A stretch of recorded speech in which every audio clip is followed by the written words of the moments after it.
Welcome to the Russian Rulers History Podcast, Episode 105. Gorbachev, How He Got on Top, in his words. Last time, we covered the ever-so-short reigns of the reform-minded Yuri Andropov, the forgettable leadership of Konstantin Chernenko, and the rise of the young man of the Politburo, Mikhail Gorbachev. In today's podcast, I want to cover the rise of Gorbachev in a different manner than I did last time, as I want to cover it from his perspective. His memoirs, which I found to be an amazing read, gives us a sense of what he went through to reach the pinnacle of power in the Soviet Union, and it will also give us a tremendous insight into the reasons for its collapse 6 years after he took control. Gorbachev's memoirs start with the date 27 November 1978, the day he was made a secretary of the Communist Party Central Committee. He viewed it as a most momentous day in his career. He was at a party after arriving in Moscow from Stavropol. A few hours into the party, a friend came over and told him that Brezhnev was looking for Gorbachev. The general secretary had phoned Mikhail's friend's apartment, trying to get him to the phone, but the friend's son told him he had the wrong number. Something was up, and Gorbachev knew it. He immediately called Chernenko's office, as he was Brezhnev's chief of staff, and told them he'd be right over. Gorbachev came into the office and attempted to explain why he was not available earlier, but Chernenko would have none of it. He just blurted out, "At tomorrow's plenum, Leonid Ilyich intends to propose you for election as a secretary of the Central Committee. That's what he wanted to see you about." Gorbachev then asked whether he needed to make a speech or not. Chernenko told him, "I don't think a speech by you at the plenum will be needed. Leonid Ilyich will propose your nomination himself, and the Central Committee will therefore back it straight away. Besides, you made a speech not that long ago."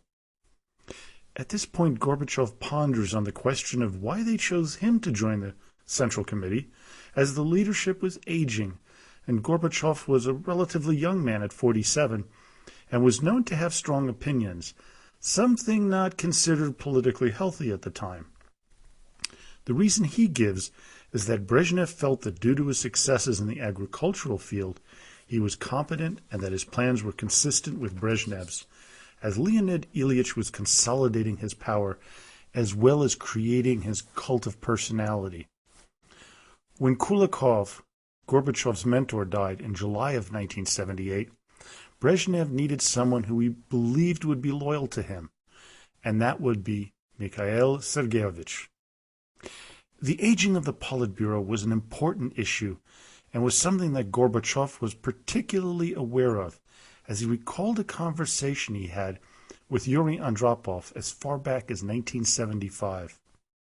He told Andropov, quote, "Up to now, I've imagined that placing young cadres alongside the experienced ones is always a necessity, that this particular practice provides a synthesis, creates a felicitous blend.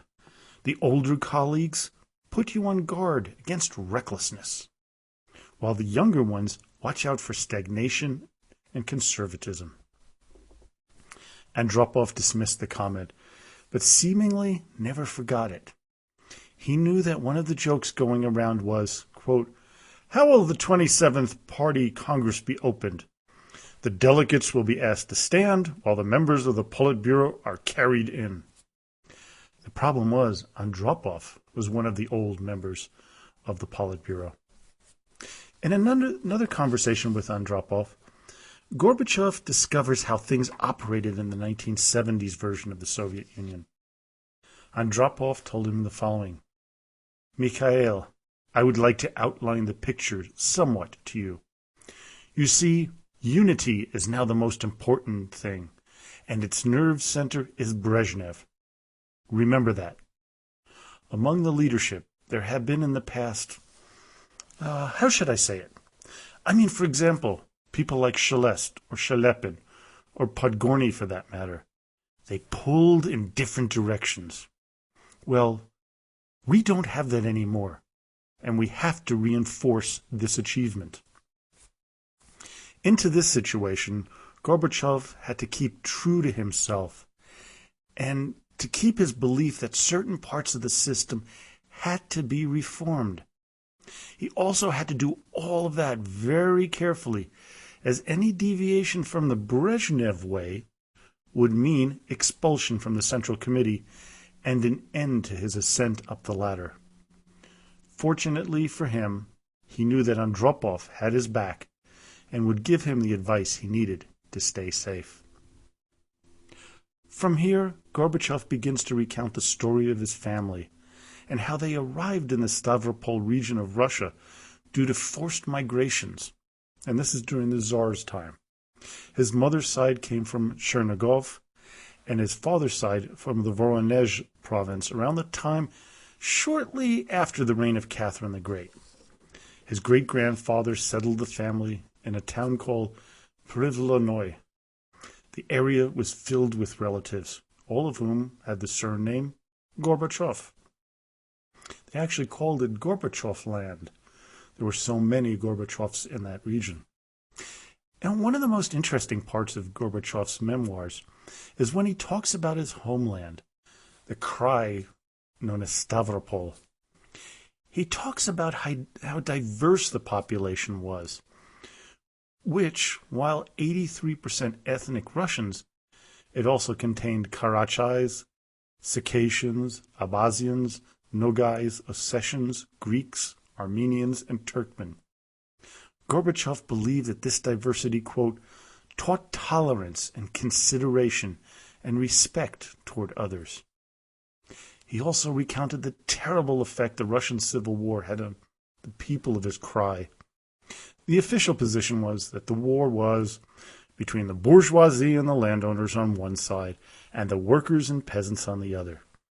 But Gorbachev knew better. It was a battle that split all of society apart, even families. The toll was enormous. He recalled a story told by General Vasily Ivanovich Kniga, a Red Army veteran who, when asked to go to a village he had fought near, said the following, 40 years after the war. "Will you give me an armed escort?" "An escort? What for?" "Well, it's an old story," explained Vasily Ivanovich morosely. "We massacred the entire village during the Civil War." "What do you mean by massacre?" "Just like that. We slaughtered them, and that's it." "You killed everyone?" "Well, maybe not everybody, but I keep thinking, maybe someone is still alive. Who would remember?" Gorbachev was stunned by the conversation as he wondered how many villages were destroyed and lives lost. We begin to discover something about his beliefs. He said the following, "Then and now, I often happen to read profound arguments that violence is not only justified, but even necessary in the transition to a new society. It goes without saying that during revolutions, bloodshed is, indeed, often impossible to avoid. But to look upon violence as a panacea, to encourage it in the name of some allegedly higher aims, that is, to accept the slaughter of entire families, villages, peoples. No, this is inadmissible." His first trauma growing up was the arrests of his two grandfathers, who he was very close to, and this was during the Great Purges of 1937 and 1938. Both were falsely accused of being agitators, and both were imprisoned and tortured. Gorbachev's wife, Raisa, her grandfather was also arrested and imprisoned, but his outcome was far worse, as he was executed on trumped-up charges.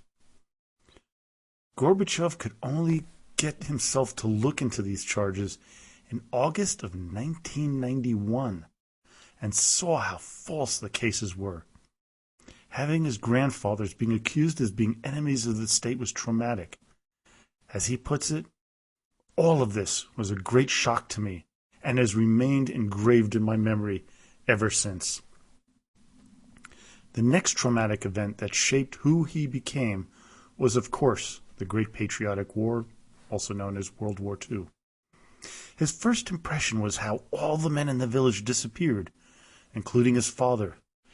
Then refugees began to appear in town from the cities and villages the Nazis had taken over.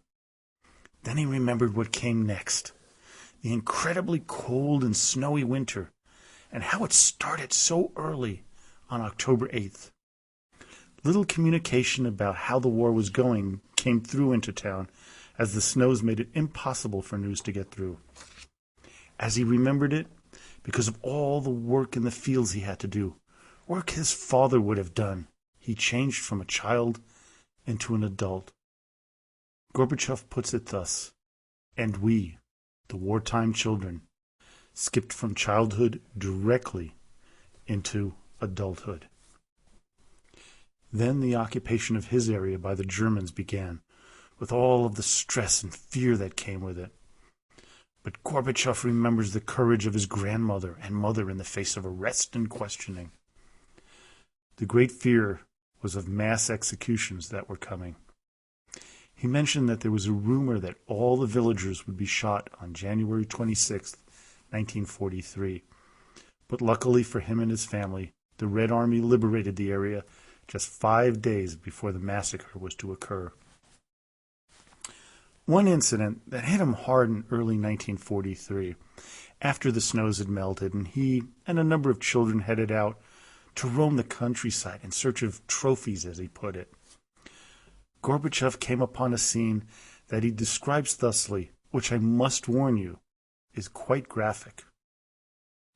There we stumbled upon the remains of Red Army soldiers who had fought their last battle there in summer 1942. It was an unspeakable horror. Decaying corpses, partly devoured by animals, skulls and rusted helmets, bleached bones, rifles protruding from the sleeves of rotting jackets. There was a light machine gun, some hand grenades, heaps of empty cartridges.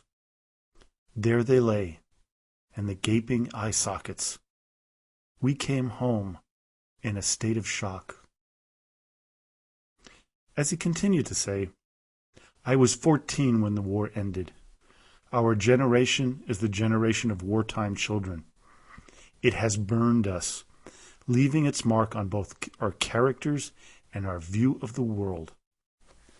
It is this type of comment that makes us understand why he was so passionate about easing Cold War tensions and bringing a sense of peace to the world. The coming years of rebuilding and famine were trying on the Gorbachev family, but they made him a stronger person. This was especially true when his father came back from the war, twice wounded, to work the fields with him. The work was brutally hard. 20-hour days were not unheard of. But all the hard work with his father made them become closer, and as Gorbachev puts it, we became true friends. One story I'd like to share from his memoirs showed the camaraderie between the members of the kolkhoz during harvest time. Quote, the team leader started pressing me. What are you sitting around? The harvest is over. Come on, have a drink. It's time you became a real man. I looked at my father, who did not say anything and just laughed. They gave me a full mug. I thought it was vodka, but it turned out to be pure alcohol. There's a special technique for drinking it.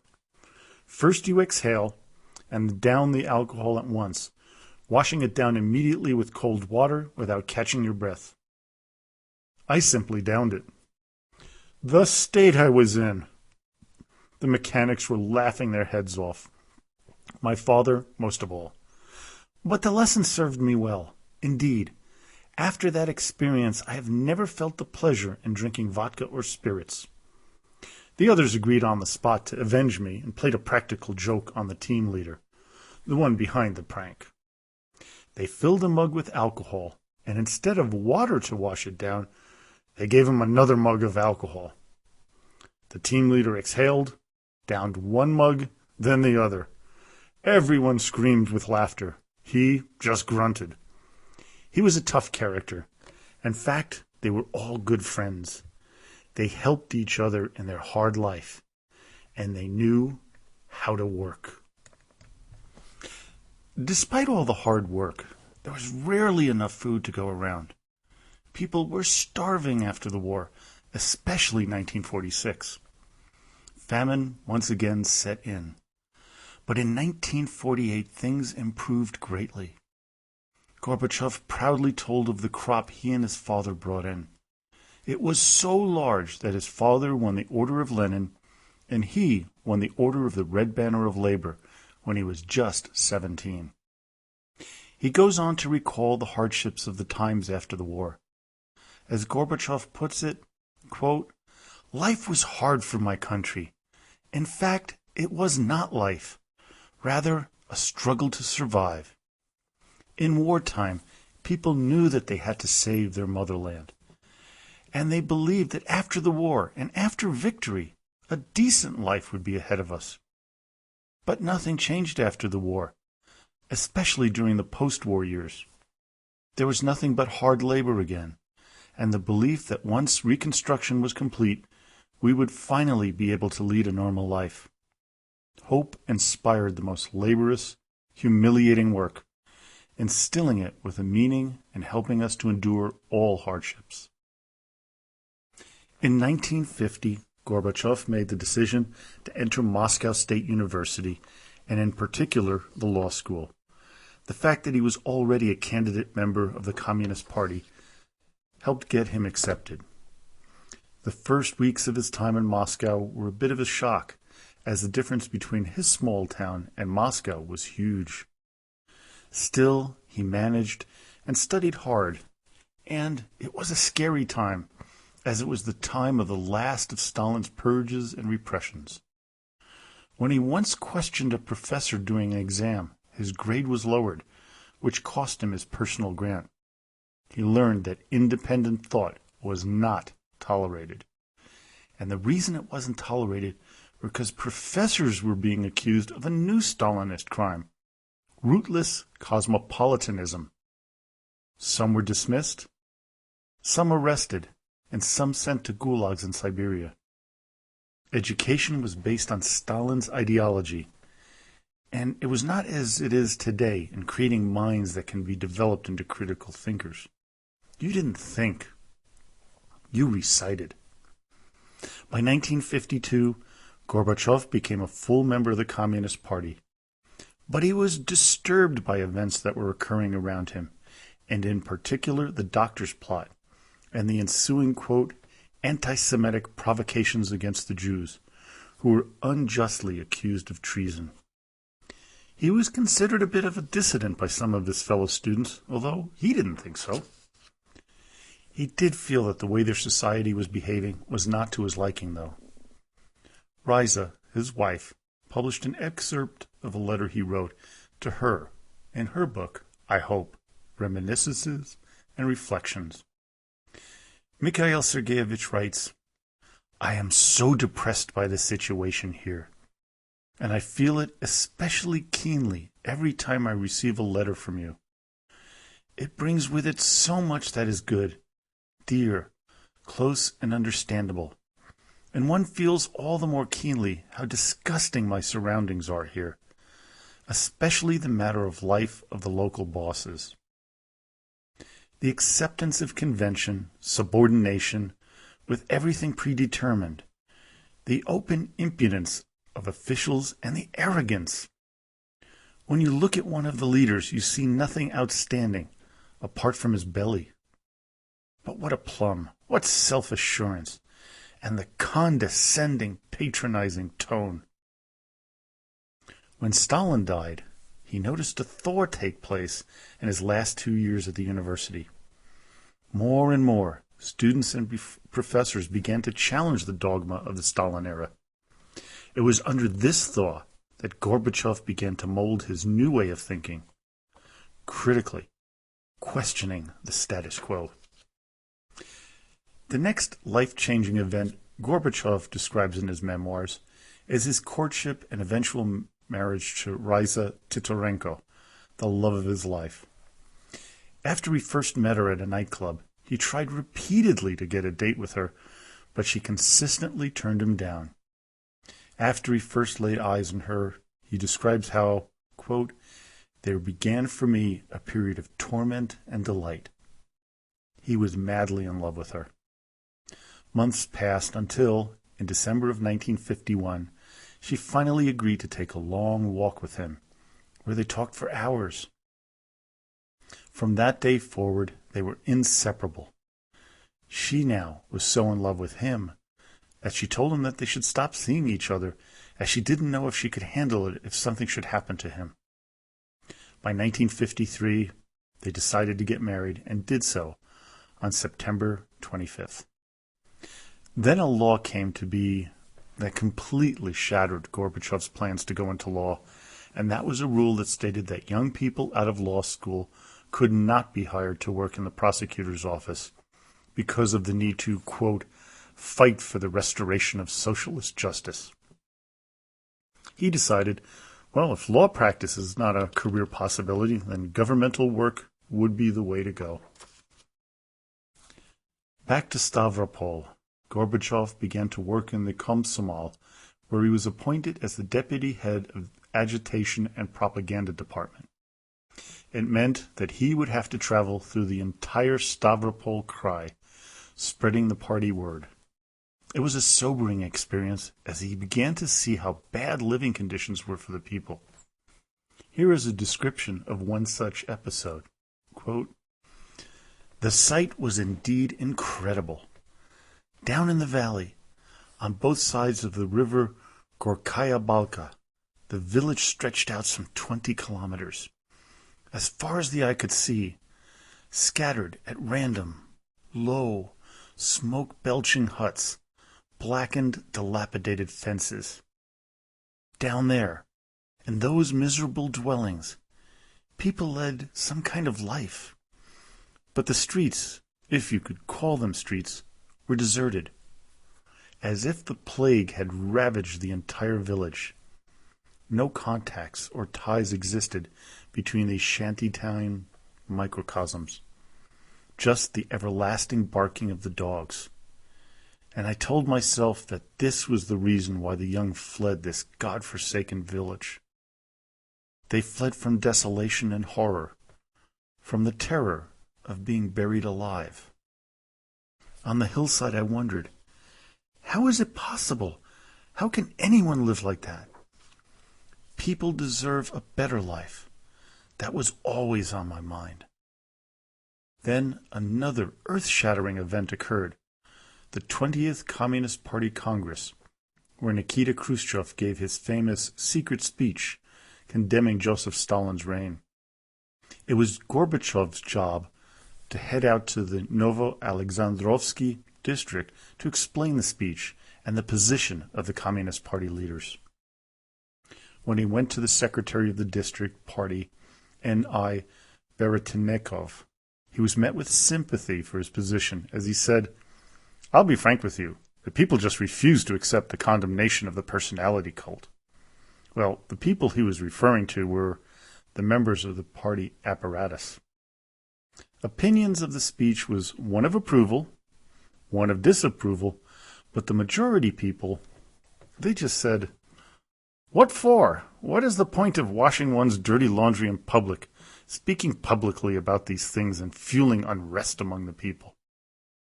The big fear among the party leaders was the question of where were they when the purges killed millions of people, and how complicit were they? It was making a lot of people very uncomfortable. Next time, we pick up the maturing of Mikhail Sergeyevich and his move up the ladder of power through his own memoirs. Well, I hope you enjoyed today's podcast. I'd like to make an announcement that I'll be starting a new blog site shortly at www.russianrulershistory.com, where I'll be posting pictures, maps, videos, as well as listings of the books I've used to produce the podcast. And you'll also have a place for comments and suggestions like you do on the Facebook page. Now, I'll also have a place where you can make a donation to help with the expense of putting together the podcast. And it's not You don't have to. But if you enjoy the work and you'd like to help out, I'd appreciate it. Any amount would be greatly appreciated. Also, don't forget our Facebook page at Russian Rulers History Podcast, where you can join our ever-expanding group and ask a question, leave a comment, or make a suggestion. And so, as always, до свидания и спасибо большое.